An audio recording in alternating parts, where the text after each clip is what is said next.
Cet été, Londres va déployer le plus important dispositif de sécurité mis en œuvre en temps de paix. Quelques 40 000 militaires, policiers et gardiens seront présents dans les rues, sur la Tamise, dans les hélicoptères et dans les postes de commandement. L'opération va aussi mobiliser 2 navires de guerre, des drones et des missiles sol-air, pour ne rien laisser au hasard.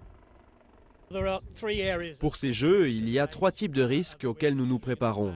Le premier, c'est le risque terroriste. On a beaucoup travaillé contre cela. Il y a également le risque du crime organisé, comme le trafic de faux billets.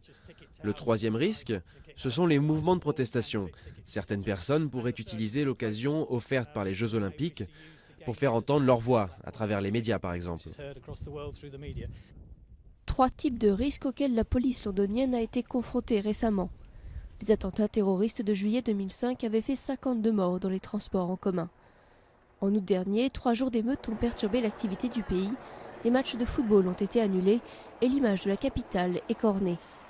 Les médias officiels chinois ont ainsi remis en question la capacité des Britanniques à maintenir l'ordre lors des JO. Le Royaume-Uni a beaucoup critiqué la Chine pour son approche très répressive des manifestations. Et si jamais des gens manifestent dans les rues ici, je pense qu'ils feront tout leur possible pour ne pas être aussi durs. Mais s'il y a des émeutes, du danger, des violences, ils n'auront pas tellement le choix. Et je pense qu'ils devront être beaucoup mieux préparés qu'ils ne l'étaient l'année dernière.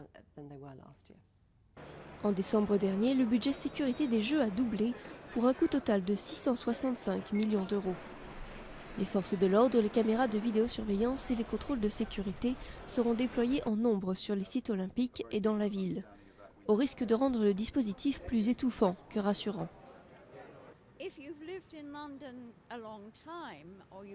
Si on a vécu ou circulé à Londres pendant longtemps, on se souvient des années de l'IRA, avec les bombes et autres atrocités. Donc on ne peut pas s'arrêter de vivre. On ne peut jamais garantir la sécurité à 100%. C'est impossible.